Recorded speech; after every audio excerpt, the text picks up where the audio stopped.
Pangeran gak duwe duit tak kok njaluk-njaluk.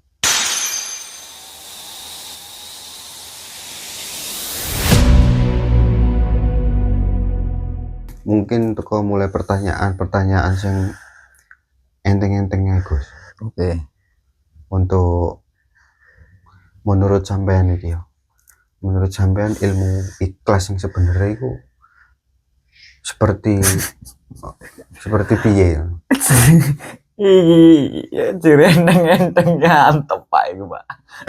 Makanya kan sing sebenarnya oke, aku lo ikhlas tanpa tendensi apapun, tapi dalam hati mau tak kayak ngopi nah aku kan piye ngono iku Nerapnoi. nerapno seperti apa? Oke, iki sing asli ini kan pertanyaan sing antep. Tapi bagi sampean enteng-enteng. Iki piye? Konsep piye? Jadi aku buka kitab berapa iki? Ora apa-apa, sepenting kan terjawab. Ikhlas kadang niku kan kula niki memberikan sesuatu ataupun berupa uang ngoten. Masjid kayak apa Jumatan. Padahal ini cuma 2.000 tok, tapi kan pas saya ngopi ra ndek dhuwit, akhirnya kelingan. Oh iya mau duit kurang 2.000 tak gawe leboni kotak amal. Ngerti ngono gawe ngopi ae. Nah, ngono iku kan berarti kan akhirnya balik nang gak ikhlas ya, Gus. Ngoten niku. Padahal wis niat awal iku nggawa dhuwit 2.000 teko omah gawe nglebokno kotak amal masjid. Pas mari Jumatan ngopi, pengen ngopi nang warung ra ndek dhuwit, duwike 2.000 dan kurang. Nah, akhirnya diungkit lah kotak amal iku mau. Oke. Nah, ngoten niku sik tetep diterimokah amalan keikhlasannya apa wis musproh ngoten lho. Ngono ya. Iki pertanyaan mantep iki.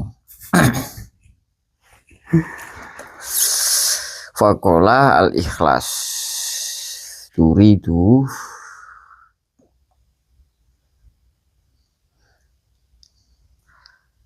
iku ngarepake sira ing Allah pitaati kelawan taat ing Allah wala turidulan ora ngersake ora ngarepake sira siwahu ing sakliyane Allah. Iku ikhlas. Jadi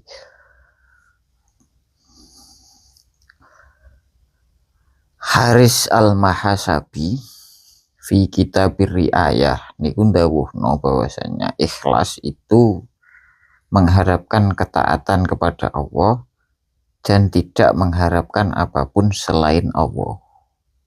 Iku ikhlas. Jadi pamrene justru piye pamrene nang pangeran. Ya kan, bukan terhadap diri sendiri. Katakan amal-amal jariah sampean ke kota amal ke kota tetap penuh dengan kemanfaatan. Ya kan? Tapi yang bermasalah itu adalah diri sendiri apa amal sampean. Kan ngono. Wariya'u malah resmi ini. Nau'ani iku rong werna. Ahadua. Jadi kompetitornya ikhlas adalah riya. Riya itu ya itu memang tadi adanya pamrih, adanya pamer dan lain sebagainya. Nah ini menurut kitab ini itu ada dua. Yang pertama la yuridu bi taatihi, memberikan apapun yang tendensinya enggak ada sedikit pun ketaatan kepada Allah. Nah, illan nas kecuali karena manusia. Itu sing mari nglebokno kota diomong-omongno. Termasuk ngoten niku kan. Riya. Nah, jadi ora dia tidak tendensi dalam rangka ketaatan kepada Allah, tapi justru karena manusia. Ya. Itu riya. Terus yang kedua, ayuridinas warobunas. Riya yang kedua tendensinya yang diharapkan adalah menungso karo pangerane menungso. Wa kullahuma muhitun lil amal. Nah itu semua keduanya ini yang lebur ngelebur amal jariah itu. Jadi kebaikannya itu dihancurkan oleh keinginan atau ben krono menungso berkrono pangeran keduanya. Yo krono menungso yo krono pangeran. Perang pangerane menungso. Iku piye menurut sampean? Ya, keduanya itu menghancurkan amal. Berarti muspro. Muspro. Berarti untuk menyikapi hal-hal seperti itu ataupun entah sadar ataupun enggak ya Gus ya. Mungkin sikapnya mari ngelebokno kotak amal ataupun ngekei pengemis ataupun apapun itu. Ya berarti ya wis ya wis lah wis tak kei duit wis. Aku ono apa gak ono wis urusan guri, sementing aku semarang ngekei mari ngelebokno wis ngoten mawon. Kan ngoten sih sebenarnya. Bukan sing mari ngelebokno atasane dhuwit 2000 wae kok diomong-omongno wong, diomong-omongno kanca. Terus berarti kan sebenarnya simpelnya adalah ya wis kon mari ngekei entah iku duit cilik 2000 ataupun gedene 100.000 ya wis berarti kan kon luwe maring kei duit iku berarti kan wis duwe ono wis duwe maring. Terus menurut sampean itu ikhlas itu gambarannya bagaimana? Ikhlas menurutku ya sebenarnya lah makanya kan ini kan tak pertanyakan Gus ya. Tentang bab ikhlas niku kula niku pernah bahwasanya ya niku wae sing tak pertanyakan mari ngelebokno duit 2000 toko masjid mari ngopi iku kisahku dhewe ngoten lho Gus. Tapi tendensi kula mboten tak omong-omongno teng gone wong, tapi gerutu nang atiku dhewe ngoten lho Gus.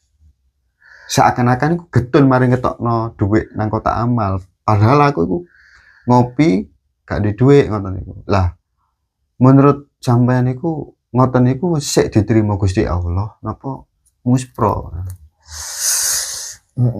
Nah, tapi nek riak kan mboten.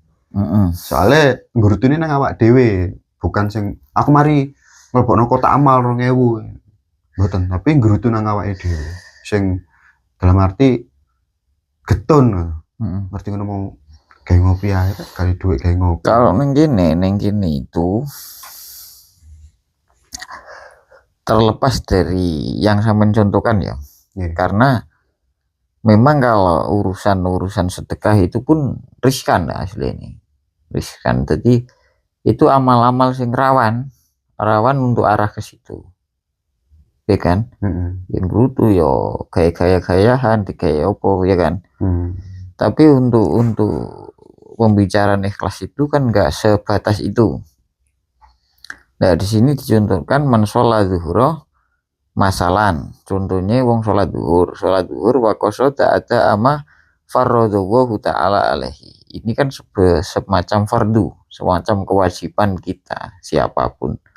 Terlepas dari sholat itu nggak resuke, nggak randuwe apapun kan banyak orang yang bertendensi seperti itu. Nek sholat HP rezekine lancar, nek gak sholat tinggal ngel. Kan seperti itu. Padahal sing aslinya seperti ini dicontohkan. Nah, kemudian orang bertendensi mendeskripsikan bahwasanya ketika sampean memberikan sedekah jariah kepada siapa dengan keikhlasan maka akan diganti oleh Allah dengan yang lebih besar, misalkan berkelipatan. Nah itu hampir sama lah, polanya hampir sama. Ning gini luwih dicontohkan koyok hal-hal wajib saja, contoh sholat, contoh zakat, ya kan, yang mana tanpa sampean gerutu sekalipun ketika itu sudah kewajiban sampean harus mengeluarkan zakat kan nggak peduli ya, zakat fitrah kan itu kan wajib toh. Nah seperti itu ini dicontohkan hal-hal wajib. Wah, yang mana nggak ada tolak ukur sampean ngenteni nek sholat wajib sampean nek rame engko dikira riak. Baban ikhlas dan riak ini tidak berlaku seolah-olah dalam bab fardu. Bab kewajiban ini tidak berlaku. Misalkan sampean wajib zakat, kemudian sampean bertendensi aku durung ikhlas kok. sampean nglakoni salat ku sik atiku sik urung mantep kok isik krana wong krana ngene ndak itu. Jadi tendensinya tetap apapun yang sampean rasa iku mantep ndak mantep, ukurannya susah seneng tetap wajib kan gitu. Soalnya Iku. memang hukumnya wajib nih. Nah. Lakoni ya memang dosa ngoten kan. Ya. Ya makanya untuk mengetahui keikhlasan, saya bertanya gambaran orang ikhlas itu secara global atau bagaimana, ya kan? Ada yang memang pada ruang-ruang tertentu seperti sampean ikhlas dengan keadaan sampean dalam kondisi yang tidak benar, tidak dibenarkan oleh syariat, kemudian sampean ikhlaslah urip koyo ini. Oke. Masuk atau kayak Masuk. Berarti ya. kan ada nih orang katakanlah apa ya, memberikan suatu barang ataupun apapun itu materi berupa uang. Aku tak ngekei embel-embel duit lah. Anggap aja nang Gus Farhat, ben aku didongakno ngene. Oke. Iku termasuk ikhlas juga nopo mengharapkan sesuatu imbalan, Gus? Nah, itu yang secara personal kedekatanku saya kroso, Mas. Terasa ketika pemberiannya ini mengharapkan sesuatu dari saya. Kroso nih, saya akan terbebani oleh apa yang diberikan tadi. Bebannya adalah koyo ono tuntutan semacam saya harus membalas apa. Itu ini secara penilaian kula. Kemudian ada beberapa orang yang misalkan memberi saya dengan tanpa pamrih, tanpa cuma-cuma ya. Itu akan saya tidak berdampak apa-apa, tapi dia akan lebih merasakan kemanfaatan itu dari pangeran langsung. Oke. Bukan karena saya kan ngono. Ya. Nah itu. Berarti kan secara tidak langsung ikhlas itu kembali ke dirinya sendiri kan. Ke dirinya sendiri. Ikhlas memberi ataupun sedekah ada embel-embel tendensi lain atau keinginan lain, atau memang benar-benar wis pasrah mari ngelungno duit 100.000 entah berapapun itu ya wis anggap iku hilang, bukan rezeki nih kan ngoten. Intinya kan berbicara soal nilai, Mas ya. Nilai. Sampean punya duit ratusan juta, katakan. Amin. Terus kemudian kamu sedekahkan 100.000. Sedangkan saya hanya punya uang 100.000 kemudian tak sedekah no kabeh. Keren di. Keren sampean. Iya kan? Yes. Tapi secara orang yang menilai yang diberikan, ya kan? 100.000, sedangkan saya 50.000 tak sisa no 50 Bang. Kan luwe akeh sampean. Penilaian orang bahwasanya luwe akeh sampean toh. Luwe akeh. Kon piro mau 50 kok. Nah, ini garis besarnya, apa toh ikhlas itu dinilai dari nilai yang diberikan. Ya. Apa ikhlas itu dari sisi yang lain, tidak peduli nilainya berapa, tapi seberapa besar pengorbanan, kepedulian, kebutuhan mereka, terus kemudian rela memberikan apapun yang dia miliki. Apa ngono? Ya, separuh yang kita punya. Anggap aja ngoten. Ya ini. Terus dalam konteks wakamaan riya fil amal yakunu fitarkil amal, ya kan? Dalam konteks riya ini bisa akhirnya menjadikan orang ini meninggalkan amal hanya karena kejebak dalam konteks riya. Ya kan? Ya. Ini kan juga bahaya. Ya. Ngelakoni salah, nggak ngelakoni salah. Jebakan ini kuno. Nah, apakah ikhlas itu juga bisa sejauh ini bisa dikatakan sampean ngetokno amal apik? Itu juga bisa diartikan ikhlas, ya kan? Tapi penilaian orang itu juga riya. Ya kan? Iya. Makanya aku beberapa konteks kalimatnya kita berbuat baik kepada orang justru membuat orang merasa terancam dengan kebaikan kita, ya kan? Ketika kita memilih untuk diam dan membiarkan itu, bisa jadi orang terancam dengan dirinya sendiri. Oke. Nah, ngele kan yang kuno, Mas. Iya. Nah, makanya saya ambil dari kata ini, tarkul amal utawi ninggal amal min ajlinas krono arai menungso krono iku mangriya. Wal amal min ajlinas ngelakoni amal krono arai menungso sirkun iku sirik. Jatuh hukumnya sirik, Gus. Soalnya ingin apa ya, ibaratiku validasi orang. Bahwasanya saya ini dermawan, saya ini. Oke, siap. Dan terlepas dari bahasa sirik, Mas, dampaknya juga sangat tidak. Ya itu akhirnya, wah aku wis ngentekno akeh kanggo sampean, tapi balasanmu apa? Nah, itu. Iya kan? Ya. Nah, dia kan sudah terjebak mindsetnya yang balas saya. Padahal ya, saya baik dengan sampean ketika saya memberikan kebaikan saya yang menurut saya ini sangat bernilai kudune. Tapi bagi sampean nggak butuh. Terus apa? Ya kan? Ya. Misalkan contoh, orang tua itu sangat peduli dengan kita. Kita tidak mampu untuk balas kepedulian orang tua, baiknya orang tua, jasanya orang tua, dan lain sebagainya. Ketika orang tua bermindset untuk anaknya membalas semua kebaikannya, anak tidak mampu. Ya kan? Ya. Terus, sama ikhlas jadi anak. Ya ikhlas togo. Gak ikhlas dikotok dari batu.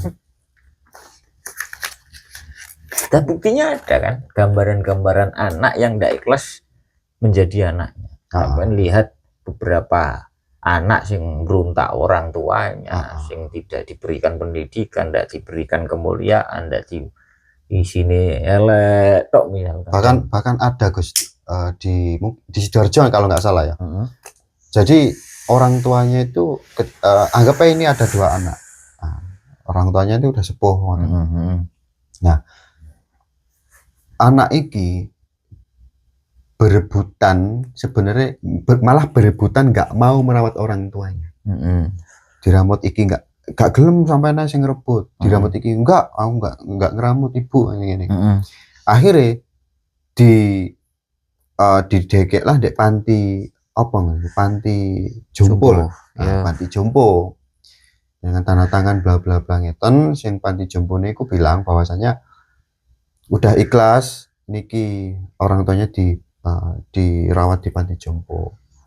Jadi nanti suatu saat kalau ada orang tua jenengan niki nyuwun sewu atau mohon maaf tidak ada umur atau udah meninggal, sampean ini sebagai anaknya tidak akan diberitahu dan tidak akan dikasih tahu apapun yang terjadi. Ini sudah di panti jompo.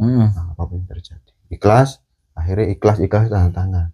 Seakan-akan mereka itu senang ngoten lho, tidak terbebani oleh orang tuanya. Ngoten kan. Dan itu viral di media sosial, TikTok atau Instagram nggak salah. Nah, sehabis viral, Gus, akhirnya diambillah lagi tuh orang tuanya. Nah, karena viral, karena terlanjur viral. Akhirnya diambil lagi orang tuanya. Nah, berarti kan mereka menjadi anak ketakutan akan orang lain. Ngoten kan, Gus? Berarti walaupun orang tua itu kembali kepada anaknya, ya tetap kayak seakan-akan tetap gak ikhlas ngoten loh. Wis niate kan memang dibuat wong tuane. Nah, ngoten-ngoten itu kan mungkin auzubillahi min dzalik, ya bismillah, muga-muga mboten seperti ngoten Bos. Nah, niku kan sampai segitunya. Mereka sebagai anak itu enggak merawat orang tua. Fenomena entah apa itu masalah kan, Mas ya. Bagaimana orang-orang sebagai anak yang kemudian dia sangat memuliakan orang tuanya, ya kan, kemudian melihat video atau hal-hal yang viral semacam itu, dia akan sangat nggak terima, ya kan. Padahal kita nggak tahu kenapa sampai kejadian seperti itu, ya kan ngono. Nah itu kan dia jebakan juga, maksudnya dalam arti jebakan itu kita nggak boleh mengintervensi anaknya melakukan orang tuanya seperti itu. Bisa jadi anaknya seperti itu ya tahu orang tuanya. Nah, kebalikannya dari cerita itu juga ada yang bahaya ketika orang terlalu berlebih dalam memuliakan orang tua. Ya. Itu ya bahaya juga. Sampai anak-anaknya itu terlalu apa ya, kayak mendewakan, mempertuhankan orang tuanya. Ya. Pokok dia terbebani karo apapun perintah, engko kualat, engko ngene. Padahal tidak seperti itu juga. Ya, Makanya seakan-akan itu Gus, si anaknya itu nggak ikhlas, ngoten lah, dibebankan orang tua, seakan-akan. Ya yes, intinya kembali ke bahasan ya Mas. Ya. Pertanyaan tentang ikhlas niki ono jawaban nabi. Wal ikhlasu ayu afiqallahu minhum. Wong sing tandane ikhlas itu dia akan disembuhkan dari riak dan syirik. Piye Gus dibalani Gus? Wong sing ikhlas iku bakal disembuhkan marasake sinten ing sira ka ing sira Allah sinten Allah minhu masaking riak wa syirik. Iku wis ikhlas pol. Jadi puncaknya keikhlasan itu ketika sampai terhindar dari rasa syirik dan riak. Apapun motifnya, entah itu kelihat dan masih kayak sampean tahu bahwasanya untuk kewajiban mau ndak mau sampean harus membayar zakat, mau ndak mau sampean harus sholat fardu, dan itu kewajiban sampean, tahu sampean itu wajib. Sampean harusnya nggak peduli siapapun yang melihat sampean, kondisi ramai maupun kondisi sepi. Kan ngono harusnya. Ikhlas. Dan ketika sampean belajar untuk menyembuhkan penyakit riya dan syirik tadi, insya Allah itulah puncak dari keikhlasan tersebut. Ya. Terus bagaimana ketika sampean kan apa ya, memberikan sesuatu kemudian ono gendulan-gerundulan hati, itu kan coro aku malah awal dari sampean untuk mencoba ikhlas. Bukan berarti malah sampean berhenti hanya karena gerundelan-gerundelan itu mengganggu dengan apa ya, cara statement yang ada gimana, oh kiriak cakap oleh. Justru mau tinggal no malah sirik. Karena sampean akan teridentifikasi amal sampean itu karena menungso. Meninggalkan sesuatu karena menungso, melakukan sesuatu ya karena menungso. Berarti kan ya, sikap yang harus dilakukan ketika zakat itu kan wajib, berarti kan nggak peduli.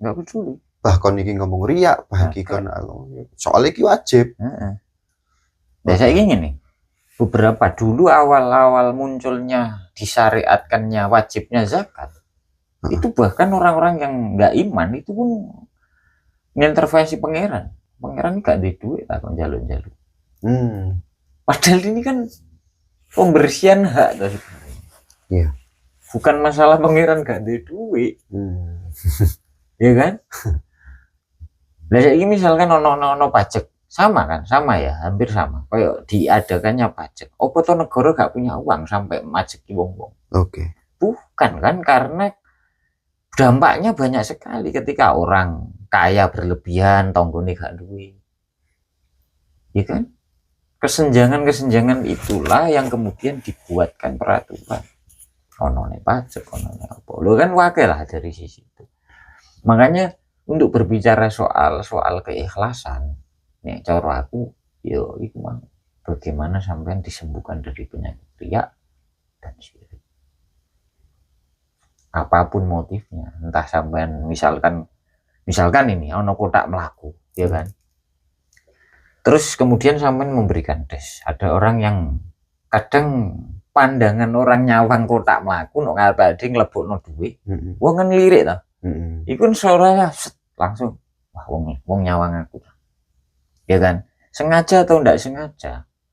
Itu pola yang menghapus amal itu tadi karena adanya riak yang ya kan. Tapi kemudian sampean mau angen-angen mana? Ya kan? Dengan pengetahuan apa sih riak, apa sih ikhlas. Itu mungkin akan menguatkan itu lagi. Kalau saya, aku ngekei, kemudian muncul itu, aku mending milih gak ngekei. Ya kan? Maksudnya saya memilih untuk melakukan amal-amal sing gak beresiko. Aku ngekei wong misalnya sak kayak Mas Amin. Yes, dengan rasa sungkannya tak kei, akhirnya dia nolak. Padahal aku ikhlas karepku iki. Aku roh butuhmu, aku roh iki. Tapi dia karena nyawang sosok saya, akhirnya dia nggak mau nolak. Kan rawan loh nih. Makanya untuk memberi atau menerima, ya cara kula ya harus ditelok sih. Nah, makanya cara sedekah yang paling murni adalah ketika sampean transaksi jual beli. Habis iku jadi bati rugi ning ngono itu bisa diniatkan untuk jariah sedekah. Jadi ono transaksi. Misalkan aku ujuk-ujuk ngekei duit sampai 5 juta tes Mas. Bingung gak sama? Bingung dong. Aku ikhlas ora iso. Beda ketika misalkan ada transaksi dengan sampean entah jasa sampean, entah kebaikan sampean, kemanfaatan sampean, nilai yang saya beli dari uang 5 juta ini. Yang pada akhirnya sampean yo nrimo, rumangsa sampean berjasa, aku yo nrimo, rumangsa aku menilai sampean.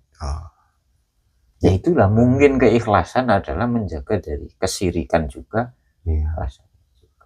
Oh, berarti istilahnya itu simbiosis mutualisme. Enggak juga. Soalnya kan ada feedback yang diberikan, ngoten Bos. Bukan itu. Ya intinya feedbacknya itu karena saya terhindar dari riak ataupun sirik. Bukan masalah itunya. Misalkan hanya karena saya punya kedekatan sampean. Biasa aku ngekei sampean biasa. Sampean yang ngekei aku biasa. Bukan membahas lagi nilai yang sampean berikan nang aku luwe akeh atau aku nang sampean luwe sithik. Akhirnya nek bahas feedbacknya simbolisasi mutualisme itu kan akhirnya seperti itu. Tapi ini bukan itu, ini karena kebaikannya pangeran terhadap kita. Orang yang punya kedekatan, orang yang punya kepedulian itu kan pemberiannya murni pangeran. Sehingga dia percaya no. Akhirnya sampean nang aku yo percaya lek pangeran sing bales, apik nang wong sapa wae senajan wong elek mbek sampean yo ndak peduli. Ya itu yang saya contohkan dulu ada pemuda sing jaraki kiai yang karismatik, sepuh. Terus kemudian diundang nang omahe teko, ya wis gak lapo-lapo. Lah ini sebagai misalkan kita mengenal sosok kiai karismatik yang harus diundang dengan acara yang sangat dimuliakan. Kemudian nunggu mau gak lapo-lapo, ya teko. Terus kemudian kedua diundang mana, dijaraki asli. Teko mana, ketiga teko mana. Sampai si pemuda ini tadi tanya, jenengan kok purun sih tak kongkan-kongkon. Dari mongsone sing pemuda ini kehadirannya itu karena diundang si pemuda tadi. Jawabannya kiai, yo perintah pangeran itu mulia tonggo. Semulia itu. Alasannya itu bukan karena menghadiri pemuda, tapi karena mulia tetangganya itu adalah termasuk perintah pangeran. Langsung tobat. Jadi lek opo wae ditemplekno nang nggone zat ya pangeran sifat-sifat Asmaul Husna atau apa sifat wajib bagi pangeran. Insya Allah semua mulia kok. Bahkan Kanjeng Nabi itu dalam rangka makarimal akhlak, menyempurnakan akhlak itu dalam rangka memuliakan siapa? Istilah sempurna kan sudah ada berarti, sudah punya moral. Setiap insan, setiap manusia itu sudah punya kesadaran kebaikan masing-masing. Aku yakin kawan bayi, kefitraan masing-masing. Sak gak percaya nih wong kafir, wong gak iman katakan. Dia punya kebaikan kok terhadap teman dekat, dia punya toleransi, dia punya apa itu, ya kan? Tapi yang tidak disempurnakan oleh Kanjeng Nabi itu yang menjadi beda. Makanya aku pernah ditakoi, misalnya ono wong kafir kuapian, loman, sering ngekei, sering nyupot nanggone pendidikan dan lain sebagainya, tapi non muslim. Iya. Bagaimana? Nah, itu kan gambaran bahwasanya setiap insan, setiap manusia itu saya yakin punya kebaikan masing-masing. Walaupun itu non muslim. Walaupun itu non muslim. Punya iba, punya kepedulian, punya perhatian terhadap punya, tapi kurang sempurna. Karena tidak muslim. Karena tidak muslim. Apalagi muslim. Apalagi muslim. Ya. Nah, muslim bukan tretan ya, tretan muslim. Dodol bebek caro. Itulah intinya, kesimpulannya untuk keikhlasan dalam rangka untuk menghilangkan. Nah, berarti gitu ya Gus. Oke.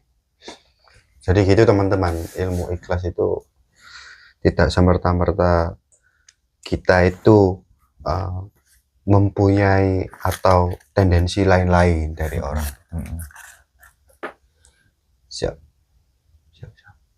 Oke. Jadi gitu teman-teman, ilmu ikhlas yang sempurna itu seperti itu.